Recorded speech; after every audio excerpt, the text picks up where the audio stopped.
Efendim yeniden günaydın. Güne Merhaba'nın ikinci bölümüne başlıyoruz. İlk bölümde gazete manşetlerimizdeki haberleri paylaştık, Rum basınını paylaştık. Ve ikinci bölümde de konuğumuzla birlikteyiz. Az önce de ifade ettiğim gibi Ulusal Birlik Partisi Güzelyurt Milletvekili Menteş Gündüz bizlerle birlikte. Tabii öncelik olarak meclisteki çalışmalar ve kamu reformu özelinde konuşacağız.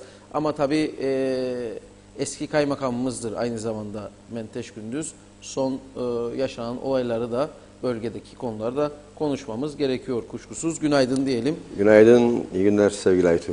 Evet, geneli meclis çalışmalarına ayıracağım ama şimdi şiddetli yağmurlar yaşadık. Bölgeyi iyi bilirsiniz. Sizin bölgeyle ilgili konuşayım ama geneli zaten alabiliriz.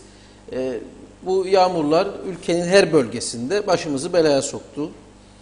Ve sürekli olarak geçmişte yapılan hatalara buluyoruz kabahati ve bir de evet eskiden bu kadar çok şiddetli belki kısa sürede bu kadar şiddetli yağmur yağmazdı.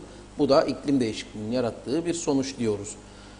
Ama bu yapılanmalar, yerel yönetimlerden merkezi hükümetlerin aldığı kararlar sürekli eleştiri konusu olur. Siz işin içinde en azından Güzelyurt bölgesi için konuşacak olursak o bölge için.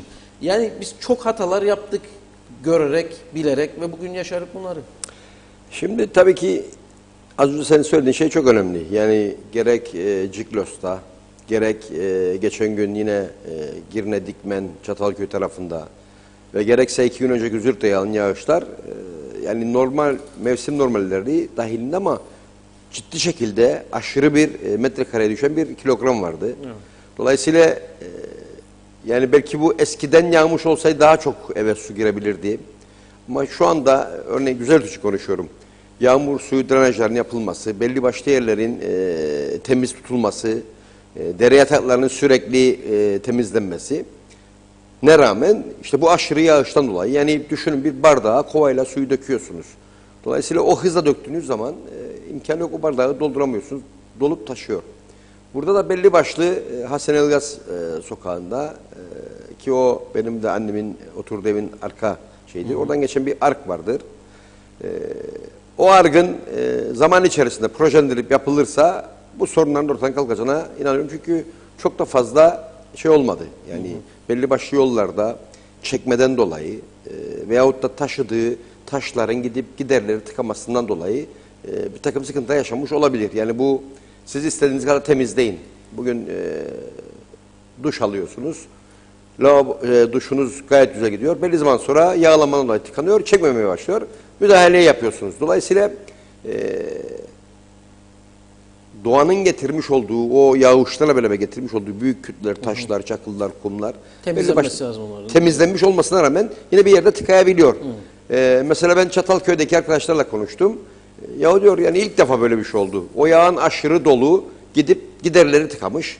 Gördünüz orada yani belli bir müddet kaldı. Dolayısıyla su onun üzerinden geçmeye başladı ve bu defa su atladığı zaman da evlerin içerisine ve şeylere gitti, sorun yarattı. Bunlardan dolayı yaşanır ama tabii özellikle Güzelyurt'ta çok fazla yoktur ama diğer büyük şehirlerimizde ciddi çarpık yapılaşmalardan dolayı yüzeyde çok fazla su kalıyor ve bu su bir yerde akıp yolunu bulacak. O bakımdan yapılan duvarlardan tarlaya geçemiyor. O bakımdan ciddi sıkıntılar yaşıyor Girne. Bir de şey olarak coğrafi olarak da eğimli olduğundan dolayı bir o kadar daha hız kazanıyor. Ben geçen gün plajlarla ilgili bir konuşma yapmıştım mecliste. Ve şunu dedim. Bir ay sonra mevsim başlıyor. 3 kez arka arkaya bu olayları yaşadık ve denize baktığınız zaman denizi kahverengi görüyorsunuz. Yani dağlardan gelen şeylerin denize ulaştığı anlamını taşıyor bu. Ve ciddi anlamda ivedilikle bizim yine bulaşıcı hastalıklar yasasında oluşturduğumuz enfeksiyon komitesinin devreye girip deniz sularını tahlil etmesi gerekiyor. Çünkü taşan lağım suları olmuştur.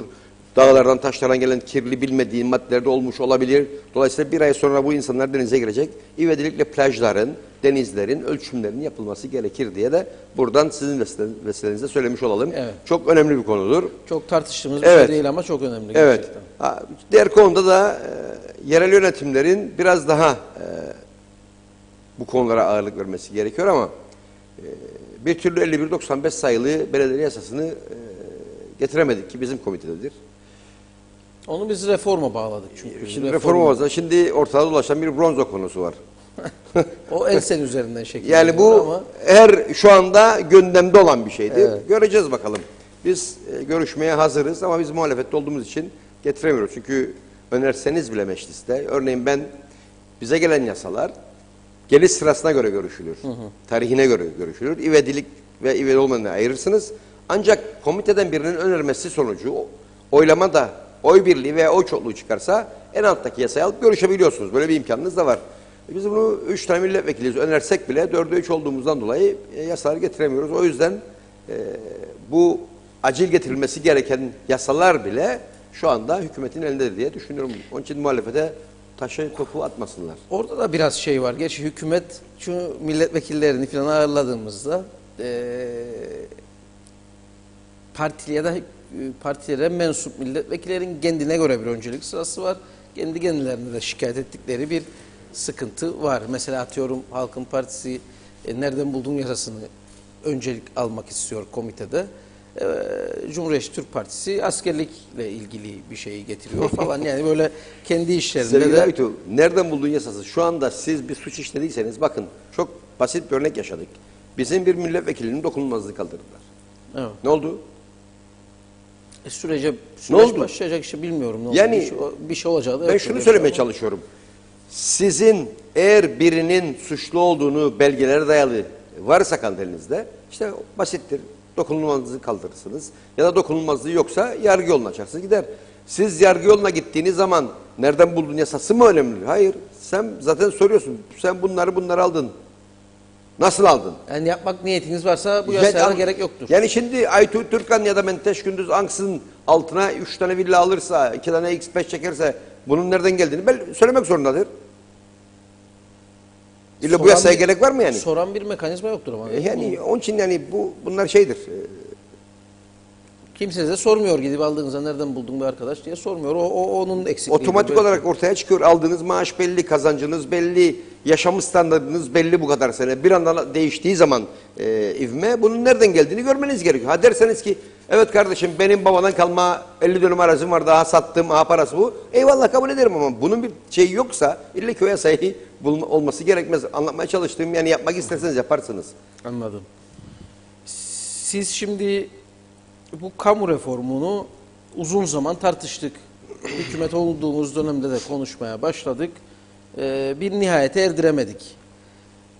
Şöyle bir şey görüyorum ben.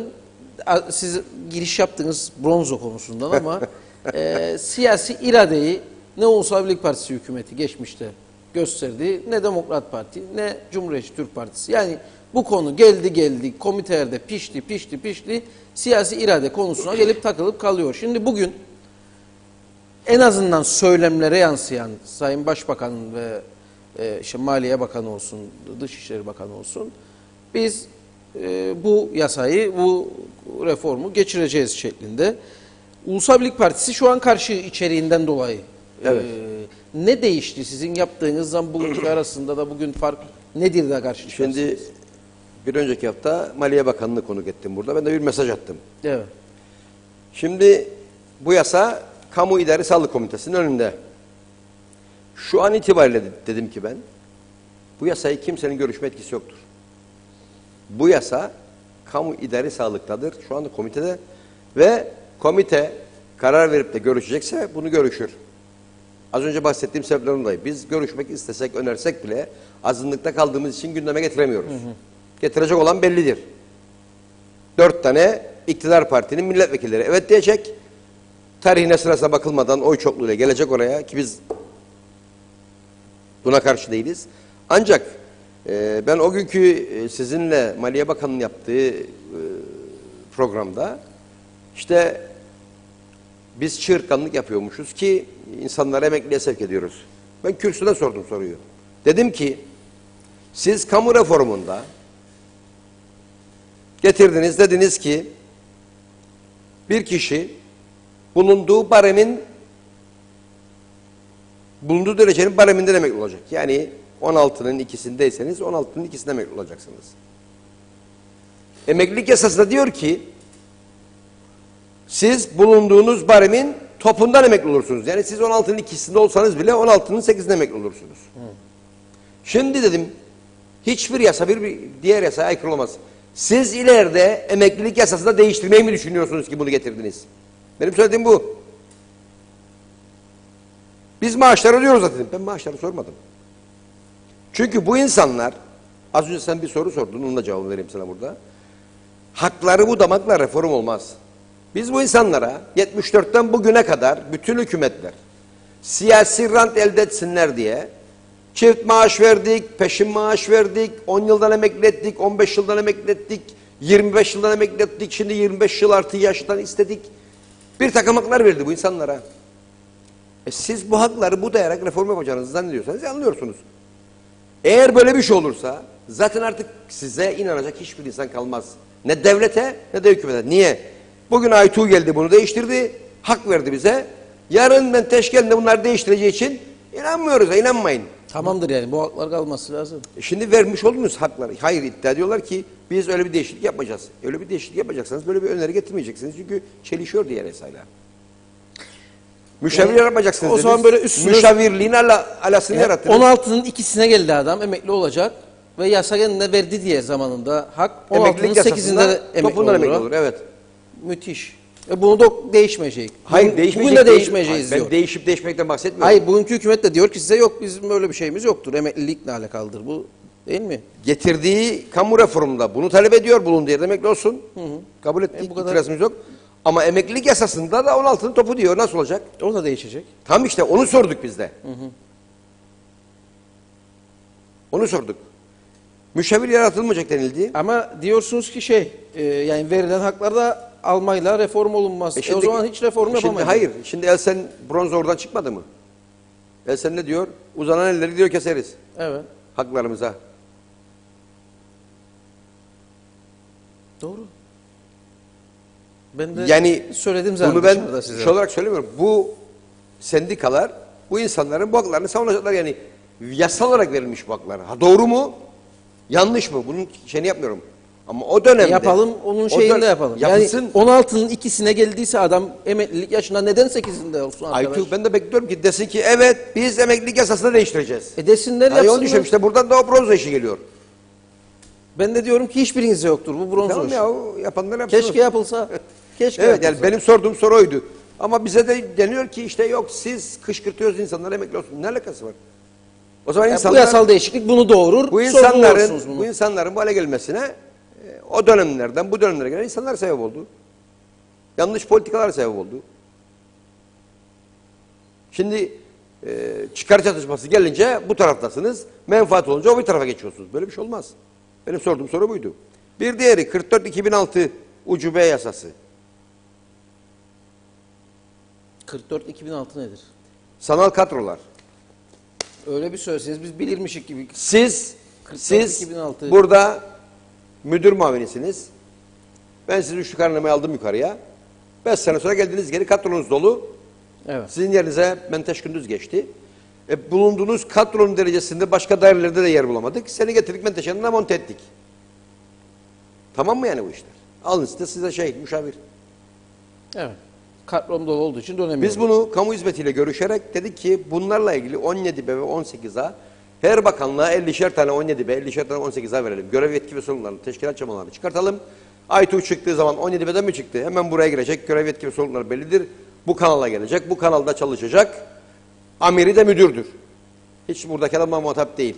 Onun vereceği talimatlarla yapacağı işler de belli. İşte dıştaki Bu olaylar. daha çok başlı bir şey olmaz mı? Hayır müdüre bağlısınız hepsinizde. Görev ve yetki sorumlularınızın tanımı yapılacak. Müsteşarın altında olacak ama Bugün müsteşarın altında 7-8 tane müdür çalışıyor. Müdür muavinleri çalışıyor. ama bu adam müsteşardı. Yani daha sizin önce. görev ve yetki sorumlularınız sizin o makamda oturan görev ve yetki sorumlularının kişilerle aynı olacak.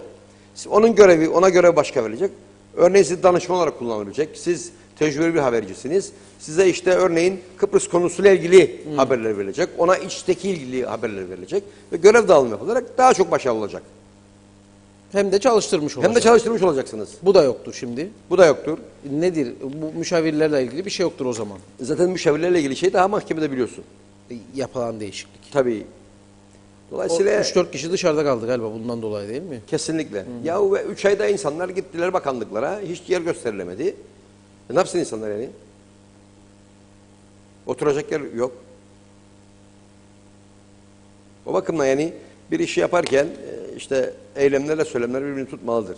Bazı şeyler... Neleri değişmeleri lazım başka içinde? Yani sizin karşı çıktığınız olursa, bu olursa kesinlikle biz destek vermek buna dediğiniz nelerdir yani? Bir mesela bu az önce verdiğiniz örnek var. Değişmesi gereken herhalde. Şimdi sendikaların hala daha mesela hatırlarsan o gün burada yine Maliye Bakanı dedi ki ben bunu yine kürsüden sordum. Dedim ki bu bizim komiteye aittir. Pürüzler vardır. Bunları komitede görüşün. Yani bunları geri çekin dedik bu şeyi. Taslağı. Taslağı ve alt komiteye götürün. Çağırın sendikaları, ilgili paydaşları görüşün, çözün ve geri gönderin. Neyse tartışmalarınız. Hayır dedi kürsüden Serdar Bey. Kalan ufak tefek pürüzler diyor şeyde çözülecek. Komitede. Ondan sonra hala daha başbakan sendikalarla ilgili paydaşlarla görüşüyor. O gün burada da söyledi. Görüşmeye devam edeceğiz. O zaman 11 madde var. o zaman 11 madde var. O zaman burada komitenin anlamı kaldı ki. Siz orada çözecekseniz demek ki bizim söylediğimiz doğruydu. Çekersiniz. Mesela ek meseleler konusunda anlaşamadılar. Ben eminim 1.0'dı. 1.1 olacak o ki oldu da. Öyle değil mi zaten? 1.0'dı. Şu anda. 1.1 değil mi? Tabii. 1.0'a çekti. Evet. Tekrar 1.1'e gelecek. Biz Muhtemelen. bu konuda sendikalarla tekrar görüştük. Bize getirilen maddeleri ben şu soruyu sordum sendikalara. Bu bize getirdiğiniz 10-11 tane madde bir tanesi dahi olmazsa olmazsa olmazımız denildi. Şu anda göreceğiz. Bu 25 iş günü izin. Bu normalde 25'te 30 güne denk geliyor. Yani biri çalışma günleridir, biri iş günleridir. Ayın günleri. Ayın günleri. Yani hafta sonu da alsanız. Yani 25 iş günü dediğinizde 30 günü falan bu. Aşağı yukarı geçer. sizin alacağınız yani bu şu anki mevcut 42 günlük izniniz size karşılık gelen hafta sonları resmi tatilleri çıktığınızda 25 ile 30 gün arasında bu olabiliyor. Burada biz 47-2010 döneminde alınan çok düşük maaşla alınan göç yasası diye tabir edilen şeylerde biz o dönemlerde birleşik baremi getirmiştik. Yani 3. derece giren 1. derece kadar yükselebiliyordu. Şimdi bunu engellediler. 2. derece kadar getirebiliyorlar. Siz orada duruyorlar. Burada da sendikalar istiyorlar. Çünkü Bir dakika ama şeyi anlamadım. İzinde değişen nedir? Şu anda. 25 gündür 30 gün olmasını talep ediyorlar. Büyük bir ihtimalle o da olmuştur. Yani çünkü bazı şeylerde 42 mi şu anda? 42. 42'leri 25'e çektiler. Evet, sağlık izinleri çok doğru yapıldı. 12 gündür size yerel kurul raporsuz doktorun alacağınız 12 gündür. 12 günden sonra eğer bunu alışkanlık haline getiren insanlar kullanıyorsa izni yoksa da maaştan kesilecek. Eğer siz hasta olup da size kurul raporu getiriyorsa zaten bu şeyin içerisinde değildir. Bir Bu diğer, kaçtı 12'ye bir diğer geldi? önemli konu Kaçtı da 12'ye geldi? 42'di. O da 42. Tabii. 42 o 42. Ama bu yani Ne? 3 gün yaz doktor raporu gideyim. Tamam işte. Bunlar bir aşağı indi. Zaten kurul raporlarınız hariç. Yani siz gittiniz, Anladım. eliniz Kurul kırıldı zaten falan. önemli bir şey. Yani o Ama kaçamak haline getirmiş. Bunlar senin şeylerindir. Yani gerçekten hasta olmuşsun. 3 gün yatmışsındır, 5 gün yatmışsındır, almışsındır kısa süreli şeyi. Buna herkes zaten anlar. Ama sürekli alışkanlık haline getiren insanlar vardı. Mesela ne olurdu? 2 bayram arasında denk gelen bir gün daha bir izden gitmesin diye bir rapor gönderilirdi. Bağlanırdı. Evet. Bunlar hep ortadan kalkacak. Doğru şeyler. Buradaki tehlikelerden bir tanesi, biz hep şunu söyledik, personel dairesinin de başbakanın altından çıkıp kamu hizmeti komisyonunun altına girmesi gerekir. Çünkü kamu hizmeti komisyonu nedir? Bir kamu görevlisinin atanmasını, yükselmesini, terfisini, tayinini, yer değiştirmesini, disiplin cezalarını veren özel bir kurumdur. Evet. Personel dairesi de aynı konuda kitabetle ilgili kısımlar denilen bölümdür. Dolayısıyla bunu da alıp onun altına koymamız düşünülmesi gerekirken kamu hizmeti komisyonunun neredeyse personel dairesinin altına konulması gerekiyor yetkilerin eline almasıyla. Yani personel dairesi görevlendirme yapacak, neredeyse nakil yapacak, yer değiştirme yapacak. Bunlara çok ciddi şeyler. Yani Yeni taslakta bunlar da var. evet, ben size gıcığım, seni 3 gün, 3 ay Karpaz'a yolluyorum. Onun için çok ince değiştirilmiş şeyler vardır. Burada benim gördüğüm, biz 2014'te geçici memur ibaresini kaldırdık. Şimdi burada geçici personel adı altında bir şeyler getirilmeye çalışılıyor. Bu da çok tehlikelidir. Kapı açar. O bakımdan çok tehlikelidir. Yani okuduk sonra Şimdi benim gördüğüm kadarıyla bu şeye de karşı çıkılıyor. Yani ciddi bir konu olarak gördüğüm. İşte geçmişten bugüne Sayın Bakan'a da sordum onu. Anlattı uzun uzadı. Ama işte işçi olarak girmiş bir şekilde devlete ama memuriyet görevleri yapıyor. Bunların dönmesi konusuyla falan ilişkili. şimdi orada işçi sendikalarının da ısrarı şudur. Bugün doğrudur. Yapılan en büyük hatalardan bir tanesi zamanında üniversite mezunlarının işçi statüsünde alınması. Şimdi diyor ki sen işçiysen diyor, işçi kalacaksan söyleyeceksin, memur kalacaksan söyleyeceksin. İşçi kalacaksan yaptığın memurluktan ayrılacaksın, işçilik yapacaksın. İşçi kalmayacaksan işçilerin aldığı o taksitleri almayacaksın. Bayramlıktır, işte kıyafettir bu falan. Böyle bir dayatma söz konusu. Güzel değil mi bu? Şimdi ama şu var bak. Az önce ben bir şey söyledim. Bir de yapılan en büyük hata zamanında üniversite mezunlarını işçi statüsünde almak. Şimdi buraya bir tane elektronikçi ihtiyacımız vardır. Biz aldık Menteş Gündüz'ü buraya işçi. Ansızın bir arıza oldu. Menteş diyor ki ben diyor hemen halledeyim size bunu. Tak tak tak hallediyorum. Aferin ya diyorsun bana. Ben elektronikçiyim zaten üniversite mezunuyum derken tamam sen bırak bu işi gel bunu yap de. Üzerinden geçer 15 sene oranın bütün sistemi adamların üzerine kuruluyor. Şimdi bu adamlar hepsi biz vazgeçtik işçiliğe geçecek dersek kamunun yarısı çökecek. O boyuttayız yani. Yani bizim söylemeye çalıştığımız budur. Dolayısıyla bir iş yaparken bir geçişle birlikte bir çizgiyi çekmeniz lazım. Geçiş süreleri verelim. Bazı Yasaların geriye rücu ettirmeden yapılması gerekir. Yani onun için söyledim. Yani Aytu bana bir söz verdi. Tamam dedi. Sonra 3 gün sonra bana verdiği sözden vazgeçti. Benden sonra alacağına söz vermemiş olabilir. O yeni iş yapabilir ama bana söz verdiği için ve beni o işe koyduğu için bana bunu uygulamaması gerekir diye düşünüyorum. Aksi takdirde yani olmayan güveni de yitireceğiz. Ama bunun da sonu yok. Şöyle ki sonu Hayır ama yok. bak Biz bakın az önce göç yasası reformlarda Aytucuğum bir şey yaptığında bunun semeresini sen en az 5 yıl 10 yıl içinde görürsün. Yani biz ne yaptık 2014'te geçici memuru kapattık ya artık geçici memur almıyor. Şu anda devlette belki de sayıları da azalmıştır. Çoğu yarısından fazlası yapılan sınavlarda kazanıp devlete girmiştir. Geçici memur statüsü azalmıştır artık. Ve bunlar zaman içerisinde yok olacak. Çünkü artık bu havuza su girişi yoktur. Evet. Kuruyacak bitecek. Bizim hesabımıza göre 2020'de bu iş biter dedik. Koyduğumuz öngörü doğru çıktı. 2020 olmasa bile 2023'te biter. Çünkü giriş yoktur. Dolayısıyla şu anda yapacağımız reformlar bundan sonraki insanları kabul etmesi gerekir ki bu şu anda ben şunu da söylüyorum. Şu anda mahkemede olan bu müşavirlikle ilgili yasanın sonucu da çok önemlidir. Eğer bu dava kazanılırsa demek ki bizim söylediğimiz gibi bir insan nasıl o göreve atandıysa atandığı şekilde görevden alınması gerekir diye söylemiştik biz. Çünkü siz o şartlara göre imza attınız ama karşı taraf demesi de şudur ama sen o hakkı daha kazanmadığın için olmaz. Ben anlaşmamı ona göre yaptım. Ben bir bankadan borç aldığımda taahhütlerimi yerine getirirken bana zam gelse bile bana değmez. Sen bu kadar ödeyeceksin. Ben ona imza attım çünkü.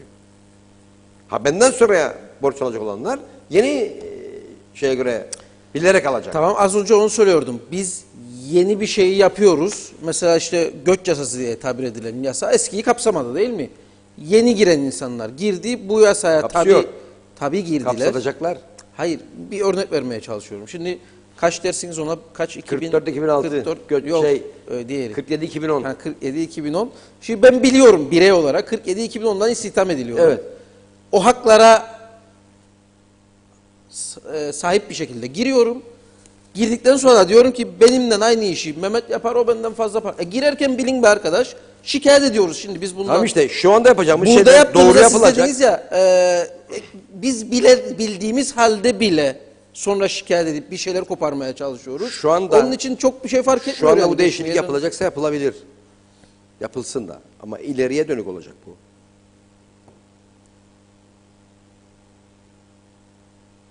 Bilerek gelecek. Mesela eskiden ne vardı? Sen emekli olduğunda tazminat alırdın. Şimdi yok artık. Tek güvenlik sistemidir. Girenler artık tek güvenlik sistemine girdiğini biliyor. Kaç sene önce yapıldı? 5 sene sonra, 6 sene sonra yerine, rayına oturdu bu. Yani benim anlamaya çalıştım. Burada işte halka şirin görmek için işte bakın hali bunların her haklarını budadık ve reform yaptık. Demek reform değildir. Onu anlatmaya çalışıyorum.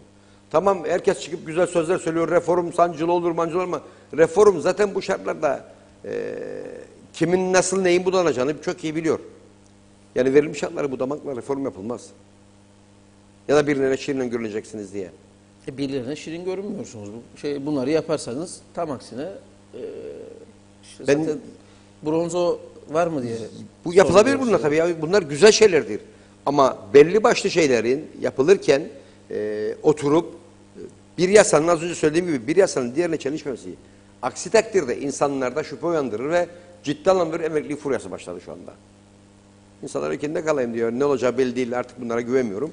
Emeklilik hızlı başladı. Mesela öğretmenlerde emeklilik başladı, kamuda emeklilik başladı ve bu emeklilik benim yaşımdaki insanlar emekli oluyorlar. Yani Kaç? 25 yaşında emeklilik mi? 58 ya. Ha, pardon. Sağ ol, teşekkür ederim. Buyurun. Şimdi benim Şaka yaştaki yaptım, insanlar, şaka. anladın mı? Teşekkür ederim. Benim yaştaki insanlar bir anda emekliye çıkarsa kurumsal hafızana gider. Gerçekten kurumsal hafızana gider. Onun için yani belli başlı şeyleri biz sistematiğine uygun olarak yapmak zorundayız. Öfkelenmeden, doğrusu neyse. Yani insanların yaşam standartlarına düşünerek, verilmiş olan bugüne kadar doğru demiyorum ha. Adamlar 10 sene emekli ettik ya. Geriye dönemeyiz artık. Yani bitti, yapıldı, bitti bunlar maalesef. Yani şu anda 10 yıldan emekli olanlar o zaman yasa çıkaralım. Çünkü şeydir Aytu. Kamunun içine baktığınız zaman yelpazı çok geniştir.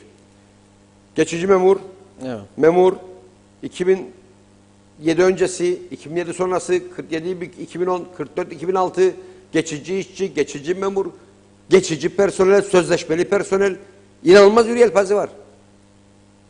Bunların ki sözleşmeli personel bile tefsiri nettir. Ve bizde 20 senelik sözleşmeli personel var. 20 senelik adam emekli oluyor. Atacak mısın? Ne yapacaksın? Onu söyle bana. Alamazsın da. Çünkü şu var. Yani nereden bakarsan bak hep her şey elinde kalıyor. Kamu asıl ve sürekli kadrolar ve işler ile yürütülür. Hiç kimseyi bulundurduğu baremin derecenin altına çalıştıramazsın. Bu maddeler olmasına rağmen biz bu 44-2006'yı getirdik. Dedik ki sen sanal olarak kadro boş değil doludur. Aynı yaştayız. Dolayısıyla sen oraya çıkamayacaksın. Sana sanal kadroyu verdik. Oraya çıktın. O maaş çekiyorsun ama alttaki görevini de yapacaksın. Zaten yapılmadığı için bir şey olmuyor sonra. İbrahim Akdeniz bir soru yönetmiş size. Kamu reformunda toplumsal menfaat var mıdır? Var ise sizce zümresel menfaatlerden önce gelmez mi? Şimdi teşekkür ederim. Çok güzel bir soru sordu arkadaş. Şimdi bugüne kadar hep bunun altını çizerek söylüyorum. Gelen hükümetler işte seçilsinler diye, iktidara gelsinler diye, popülizm yapsınlar diye bir takım haklar verildi. 10 sene emekli, 15 sene emekli gibi şeyler yaratıldı. Şimdi bunları siz kestiğiniz zaman toplumsal bir takım menfaatleri de kesiyorsunuz bu insanlardan.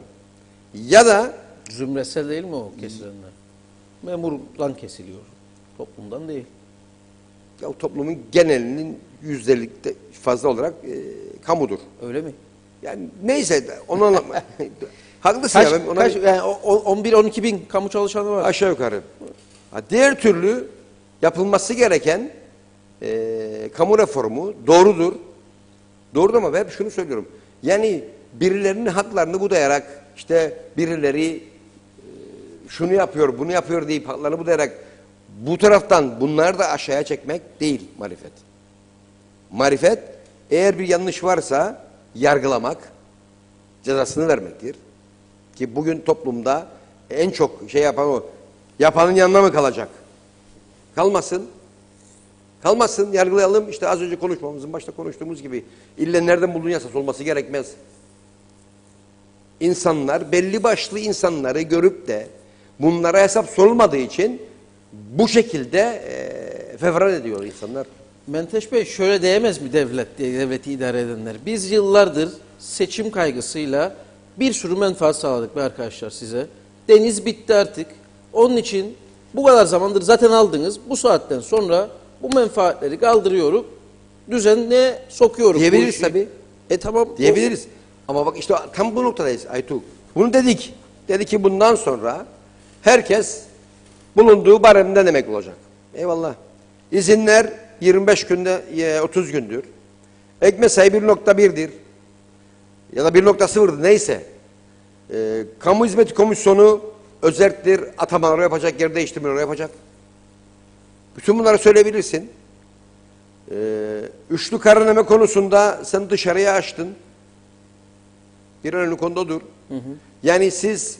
O fena mı mesela? Üçlü kararnameyi şimdi şunu izah edeyim sana. Üniversite mezuniyeti gerektiren şeyleri 4 derece yaptın sen. 4. derece, 3. derece, 2. derece, 1. derece. Ve şube amirliği. 4. derece ilk atanma ve yükselme yeridir. Kamuda geçici olanlar da müracaat edebilir. Dışarıdan da müracaat edebilirsin sen. Evet. Girdin ve dışarıdan sen kazandın. Girdin 4. derecede. 3 yıl sonra, 5 yıl sonra 3. derece bir münhal açıldı. Bunun dışarı açılması tamam mı? Yok. Ya da 1. dereceye ya da şube amirliğinden dışarı açılması tamam mı? Değil. Neden değil? Senin emelin, arzun iyi performans gösterip, iyi çalışarak 3. dereceye çıkmak, oradan 2'ye çıkmak, 1. derece çıkmak ve şube amiri olmak. Senin hedeflerin. Ben bu hedeflerini benim partime daha yakındır Aytu yönlendirip buradan buraya getirirsem bunu, bu insanların moral motivasyonu kalır mı sence? Şu anda böyle değil mi? Aşağı yukarı. Şu anda böyledir. Tamam. Ama bu kamu reformu yasasının tasarısında böyle değil. Nasıldır? Dışa açıktır. Şube Ki 1. dereceler şu anki yasaya göre dışa açılamaz. 1. derece dediğiniz şube müdürlüğü bölümü olur. Yani 1. derece barem 16'ya gelirsiniz. Ondan sonra da şube amirine çıkarsınız 17B'ye. O işin uzmanıysam ben de özel sektörde çalışayım yıllarca başvuramayayım yani. Buraya gir. Oraya 20'li yaşlarda girmem lazım. Tamam. Ben 20'li yaşlarda değil 40'lı yaşlarda geldim mesleğimin zirvesine. Ve peki bu bana diyor ki peki siyasi irade mesleğin zirvesi derken senin tecrübeni şeyde kullanmak istiyorum kamuda. Tamam. Biz onlara da şans verdik. Dıştan bu yasada vardır. Danışman ve müşavir olma hakkı vardır. Aslında danışman. Ekstra şimdi danışmandan müşavir alıyoruz devlete. Şeyler kalktı. Bütün genel müdürlükler artık kamu ataması olacak. Genel müdürlük. Yani karayolları dairesi müdürü, personel dairesi müdürü, kaymakamlıklar hepsi kamu ataması olacak. Tamam. Onun dışında kalanlara başka bir siyasi müşavir, Ha. bir de danışman. Eğer danışman istiyorsan çok değerli senin için getirsin danışman. Seninle beraber gelir, seninle beraber gider. Kamuda bir külfet olmaz. Ama buradaki insanların motivasyonunu bozmak, çalışma personeli düşünmek kolay değil. Yani aşağıdaki düşünün kademeler... siz burada girdiniz 20 sene önce ve 20 sene sonra geldiniz buraya. Bütün bu kadrolarda çalıştınız. Kurumsal yapıyı, hafızayı biliyorsunuz. İşleyişi biliyorsunuz. Ben diyorum ki bununla ilgili denk bir yerde çalışmış. İngiltere'de işte bilmem hangi firmada müdürlük yaptım. İşletmecilik yaptım. Gelip buraya girme şeyi veriyorsunuz. Bunu olumlu bulmuyorsunuz. Kesinlikle değil ya. Değişmesi gerekir bunun. Çok değerli biriyse senin için alma şansın vardır. Bir danışman, bir müşavir oluyor. Zannederim 2 danışman, 1 müsteşardır. Özel kalem falan kalkıyor mu? Tabii. Ha. 2 danışmanın, biri Yani özel kalem zaten. Ben derim ki ya ben Dışişleri Bakanıyım. Özür dilerim. Bir müşavir olacak. Müsteşar Siyasi pardon. müsteşar. Bir de normal gelen Tabii, müsteşar olacak. Tabii. Bu güzel. Tabii. Onların yetkileri çatışır mı? Hayır. Biri siyasidir. Bak siyasidir diyorum. Tamam. Tamam. Yani beni kamuyla... dışarıdan müsteşar olarak Evet. siz de beni İçişleri Bakanlığı müsteşarı atarlar. Siz de orada müsteşarsınız. Yetkilerimiz noktasında sordum onu. Yetki müsteşardadır. Siyasi müsteşar bakanla hareket eder. Ama en önemli nokta şudur. Zaten bütün bunlar kamudan atandığı zaman artık parlamenter sistemin hiçbir önemi kalmaz. Parlamenter sistemde bunların yapılmasından hemen sonra başkanlık sistemine geçilmesi gerekir. Parlamenter sistem ne için olmaz? Şimdi bütün atacağınız müdürler kamudan atanacak. Evet. Yani her bir müdür bu bulunduğu makamda görevinden alınma şartlarını dan herhangi birine riayet etmezse görevden alınacak. Kamu Hizmeti Komisyonu tarafından belli bir süreçten Yani geçtikten belli sonra. bir suçlar falan filan yaparsa filan. Yani Demek ki bu normal adam şartlarda doğru alınmaz çalışacak. yani. Bu adam burada kaldığı sürece çalışacak. Bu doğru. Evet. Şimdi buradaki yapı nasıldır? Biri bir şey yapmasa alırım seni görevden edersin. Adam siyasi olarak milletvekili yapması ya da bakanın ya da dıştaki siyasi güçlerin etkisi altında kalır. Ama bu türlü kamudan atandığı zaman artık parlamentoda olan milletvekilleri gitsin mecliste yasalarını yapsın. Bunun destekleyicisi budur. Aytül Türkan'ı ben Karayolu Dairesi Müdürü yaptığımda artık kimseyi tanımaz. Doğrusu budur. Yani siyasi kültürle de alakalı ama bir de çatışmayı beraberinde getirmez mi bu iş?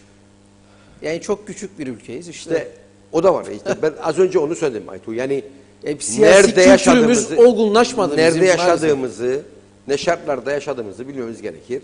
Onun için diyorum ben yani biz bu insanlara, onun için insanlar kamuya girmek isterler ya.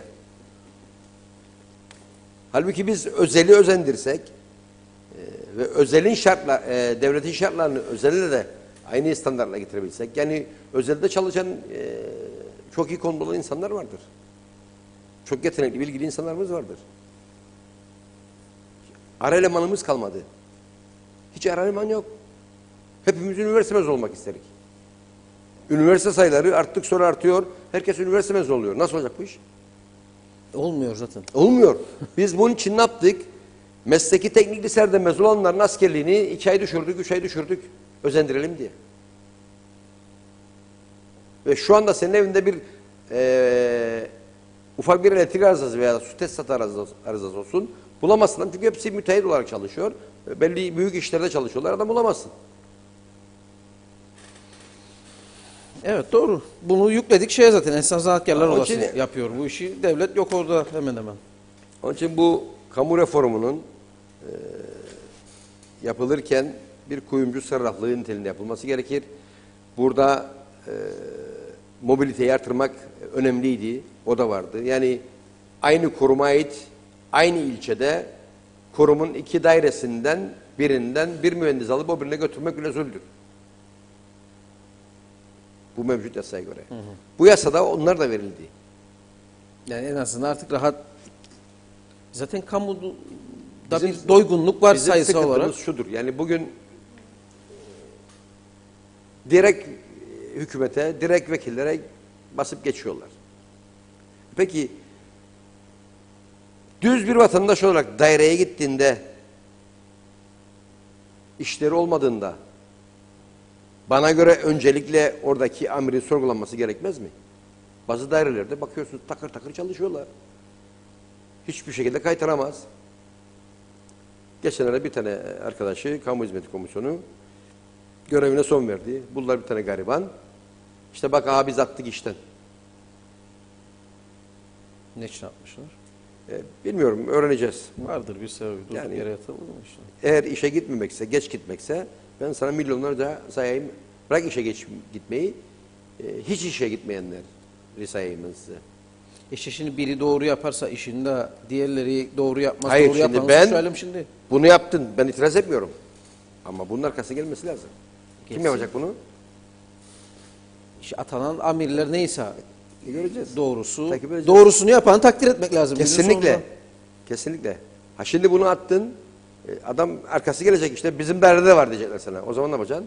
Peşine gideceksin. Hatırla. Gitmesi lazım. Çalışma zaten. ve Sosyal Güvenlik Bakanı bir hamle yaptıydı. Ondan sonra kaldı altında yaptıklarının.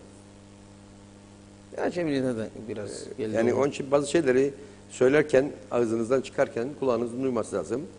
Bizi eleştirenler kendi eleştirdikleri şeyler yapıyorlar. Ben mecliste de söyledim. İşte meclis başkan yardımcısı arabayı çok kullanıyormuş. Benzin parası gidiyor da falan da falan bir memleketi sömürüyormuşuz. Bunu Facebook'una paylaşan bir arkadaş bakanlığın birinde danışman olarak atandı. Sözleşmeli olarak atandı. Sözleşmeyi yapamadılar. Sonra döndüler, koydular ek iş yapamaz yasağını da.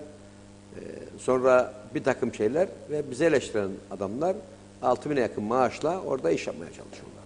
Kıptek'te 2 tane basın danışmanı aldılar. 6'şar bin TL. 5'er bin. Ben yazılı olarak verdim bunları. Toplam Cevabını 12 bin bekliyorum. ama. Vazgeçti bir tanesi zaten. Eleştirilerden sonra dedi size kalsın. Tabii ya insanlar yani insanlar hakikaten niye dertsiz başını derde soksun? Varsa bir münhale açarsın kardeşim. Giren kazanan girer alnına Bir kampanyadır. Bu münhal değil herhalde. Yani bugün bir basın bir kampanya danışmanı, bir yaptılar. özel kalem müdürü alacaksan alabilirsin. O yetki veriyor sana da yasa.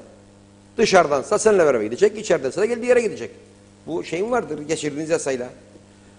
Ben şeyi anlamadım şahsen. Yani ben çok eleştiriyorum Kıptek'in bu yapısını ama bu özelde bu eleştiriyi anlamıyorum. Yani yeni bir şey yapıyorlar. İşte belli bir süreliğine değil mi? Bir kampanya ekibi tuttular. Ha, miktarı tartışılır. 50'ydi de 20'yi de olabilirdi. O hizmet alımıdır. Tamam. Hizmet alımında ikinci iş yapma yasağınız yoktur. Gelirsiniz, ben sizden danışman olarak hizmet alırım bakanlık olarak. Ben size maaşınızı öderim ama siz dışarıda işinizi yapmaya devam edersiniz. Ama sözleşmeli personel tefsirinde madde 41 diyor ki mesai saatlerinde içinde veya dışında hiçbir iş yapamazsınız. Bu arkadaşın mesai saatleri içinde ve dışında İşi var. iş yaptığı tespit edildi. İşte bunun örnekleri o kadar çok var ki yani ikinci iş yapan insan örneği şu anda bir defada 100-150 Balıkçılar aynı konudan dertli. Bu haftaki konuşmam balıkçılarla ilgilidir. Aldıkları teşvikler bu insanların balıkçıyla amatörü ayırmak lazım. Biri hobi olarak kazanç sağlıyor ki bunların da ne kadar yakalayabilecekleri yasayla bellidir. Esas balıkçı olanlar motor güçleri dikkate alınması lazım. Bunların malzeme fiyatlarının teşviklerinin alınması lazım. Bir bakıyorsunuz amatör çalışanlar bunlardan daha çok alıyor. Bu ayrıştırma yok. Bu balıkçı ne yapsın? Ekmek parası, hava. Bu defa şey de bölünüyor. Tabii Nedir? adamın iki pistonlu motoru var, onun 4 silindirli motoru var. Aynı şeyler ödeniyor. Düşün denizde gidiyorsunuz, bir hava patlıyor. Sürekli gelemiyorsunuz, devrini düşürüyorsunuz. Bu defa mazot sarfiyatınız 2 katına çıkıyor. Yakaladığınız balık nedir ki satacaksınız? Zaten balıkçı olmayanlar da bu işi yapıyor. Teşvikler bölünüyor ve zamanında alınmıyor. Malzeme teşvikleri, primleri zamanında verilmiyor. Kaldıkları barınaklar kifayetsizdir. Teknelerini büyütemiyorlar. Tekneyi büyütemeyince kıyı balıkçılığına mahkum oluyorlar. Devletsek biz bunları bir şekilde yapmamız gerekir diye düşünüyorum. Neler var yapmamız gereken. Kesinlikle. Yani nasıl yapacak? Para da yok. İşte burada anlatmaya çalıştığım o kurumsal hafızanın yok olması adına bunların her bakanlık içerisinde kendi birimini oluşturması gerekir. Yani bizi ikimiz işte bakın hep laf açıyor Aytu. Bir ton müşavirimiz var bizim. Evet. Tarımda, turizmde, bütün bakanlıklarda. Alırsın bunları dersin ki siz bize bir barınaklarla ilgili araştırma yapın. Bilginiz var, tecrübeniz var, kontaklarınız vardı zaten sizin Türkiye Cumhuriyeti ile. Ama Menteş Bey bunlar zaten yapılır. Ne bileyim ben şeyler. Aytu yapılır ama. Yani çalıştaylar bir yapılır, Tarım raporlar Bakanlığı'nda, çıkar, olması gerekenler ortaya konur. Ondan sonra derler para yok yapamadık. Şimdi şu var bak. Tarım Bakanlığı'nda hayvancı var, çiftçi var, süt üreticisi var, balıkçı var, çok var. Bunlar içinde bir ele branşı var uğraştığı. Benim oluşturacağım bir ekip, müşavirlerden yapabilirim bunu. 6 tane balıkçı var barınağı planlarım ben. 2 Güzellik Körfezi, 2 Girne sahilleri, 2 Mausa. Ben yılda bir tanesini yapsam, 3 yılda birer tane koydum mu? 6. yılda ben bunları bitiririm. Giderim, projesini çizdiririm, hazırlığını yaparım, kaynağını araştırırım, giderim, nasıl bulabilirime bakarım. Ve günün sonuna getiririm, ilgili kuruma derim ki Sayın Bakan durum budur. Temaslar başlar bakanlıklar arasında ve bir destek paketi mi gelir, hibe programı mı gelir? Siz burada bu balıkçı varlığı yaparsınız. Ve bu balıkçıları kooperatifleştirirsiniz. İmkan sağlarsınız. Standart getirirsiniz. Ama da korkar artık kooperatiften de. Bir köy kooperatiflerinin insanların parası hiç olur. Hiçbir şey de olmaz günün sonunda.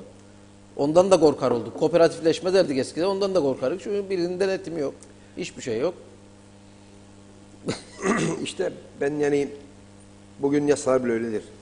Bizim bir mevzuat dairemizdeki yetersiz personel vardır. Yasalar tasarıysa Bakanlar Kurulu'ndan teknik komiteye, oradan mevzuat dairesine, oradan da meclise gelir. Bu süzgeçten geçerken bir bakıyoruz ki yasalar bize çok çiğ geliyor, çok ham geliyor. O bakımdan yani yaptığımız her yasayı ondan sonra dönüp tadil etmek zorunda kalıyoruz maalesef. eskiden ortopedi dediğiniz zaman ortopedi doktoru Aytu, tepeden tırnağa kadar her türlü eklem yerleriyle, kemiklerle ilgili. Şimdi onlar branş taştı. Ben diyor ortopedi doktoruyum ancak diyor bilek üzerine uzmanlık yaptım. Yalnızca bileklere bakıyorum diyor. Dolayısıyla biz de artık kurumlarımızı kurumsallaştırıp her konuyla ilgili zaten belli. Hayvancılık, sağlık, eğitim, ulaştırma, turizm. Bu 5 temelin üzerindeki branşlara dikkat alarak belli yerlerde bu kurumsal yapıları oluşturup onların yapması gerekiyor. Yani bir bakan bir iş yapamaz. Bütün işlere baş çıkar edemez. Bakanın görevi bürokratlarının, müsteşarlarının siyaseten takıldığı yerleri çözmektir. Teknik olan ekipler aşağıdaki çalışan memur, amir, müdür ve müsteşarlardır. Dolayısıyla bunları seçerken de o işin erbabı olarak seçmekteki amaç budur. Bunu başardık mı?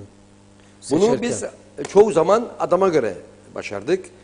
Şu anda Limanlar Dairesi'nde hep söyledim bunu. 2 tane kılavuz kaptan var. Biri Girne'de, biri Mausa'da. Biri vekaleten görev yapıyor. Biri asaletini aldı. Vekaleten olmayan bir şeyin vekaletini nasıl olur anlamadım ben. Bunu da sordum. Yani şimdi sen müdürsün, ben yardımcınım. Sen olmadığın zaman gaybiyetin halinde Menteş Gündüz yazar Aytu Türkan adına Menteş Gündüz imzalar. Sen emekli çıktın. Benim nasıl vekaleten ya da bir görevlendirme nasıl bir görevlendirme? Bu kadar sorumluluğa imza atacak olan kişiye ben olsam hemen bir kadro açarım. Hatta bir tane değil, 3 tane açarım. 2 tane de yedek alırım. Ve ona asaletini veririm. O da imzasını atar.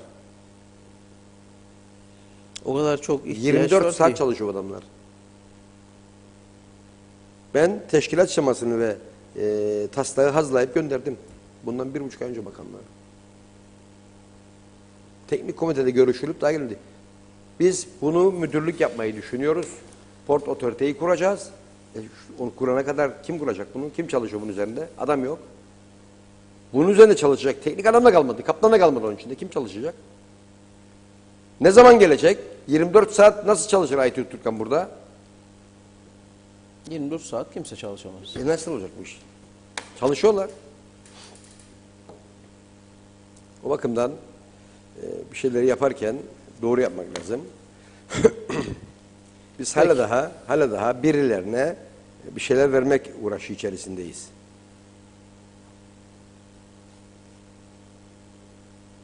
Hep beraber umarım geçeriz bundan da. Şimdi geçen gün Yani bunu biz yapacak Esnaf ve olan- Sanatkarlar Odası yasası geçti. Çok Evet. emek verdik ona ama 2-3 tane maddede biz ret verdik ve tümüne de ret verdik. Çünkü illeki birilerini oraya koymaya çalışıyorlar. Biz de bu yüzden ret verdik.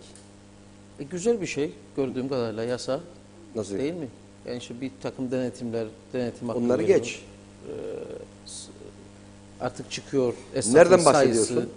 Küçük esnaftan bahsediyorsun. Evet. Küçük esnaf kimdir? Gel Güzelur'da, gel Lefke'ye. Adam dükkanını açıyor bir ay siftah yapmıyor. Tamam. Bir takım kavramlar koydun, ucu açık kaldı. Belli ki belli başlı isimleri koymayı düşünüyorsun oraya. Nasıl yani? Yani burada isimleri telaffuz etmek istemiyorum. yok, sistemi Komitede anladım. isim olarak da söyledim ben yani geçti kayıtlara.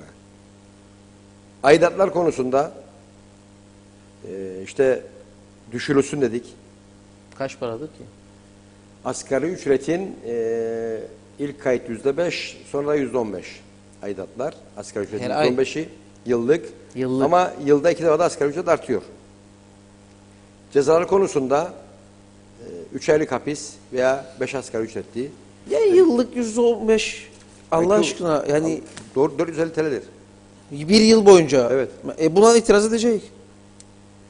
Aytu git bir bak insanlara ya. Yok Menteş Bey. Git bak insanlara. Kapatacaksın o zaman. 400 lira veremezsen bir yıl boyunca. Veremez Yapmayacaksın o zaman. veremez lan. Yapmayacaksın o zaman. Nasıl veremez sana söyleyeyim. Nasıl verecek Nasıl ya? vereyim sana söyleyeyim. Sen elektriği bir anda 3 katına çıkardın.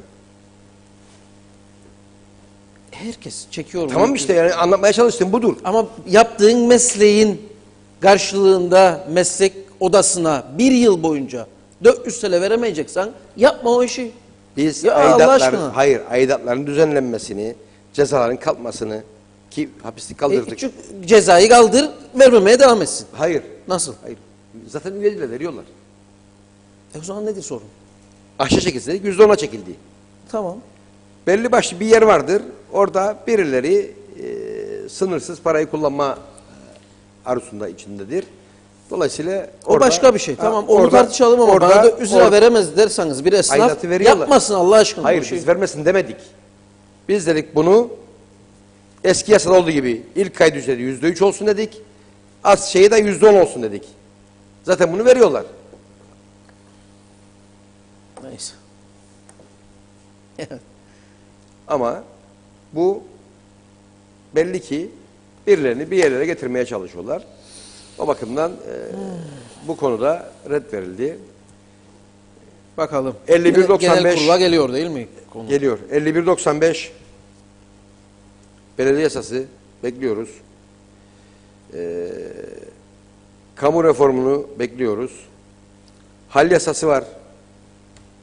O önemli. İşte bugün kanser diyoruz da bu kansere baktığın zaman işte bir malın nereden çıktığı, kimin tarafından üretildiği, hale gittiği bellidir. Hep söylüyoruz ama. Evet. Yani ben eğer kendi partimin içindeyse de kendi partimi eleştiririm. Ben hiç şey etmem, parmağımın arkasına saklanmam. Ama yapılacaksa yapılacak. Birilerine Yapılsın hala zaten. daha Yapılsın. birilerine menfaat sağlamak açısından yapılacaksa kusura bakmasın yapılmasın. Peki. Teşekkür edelim. Ben teşekkür ederim. Bilgilendirici bir program olduğunu düşünüyorum. Bakalım günün sonunda nasıl bir şey çıkacak ortaya. Şunu da söyleyeyim sana. O Buyurun. kamu reformunda biz 3 sınıfın olmasını söylemiştik.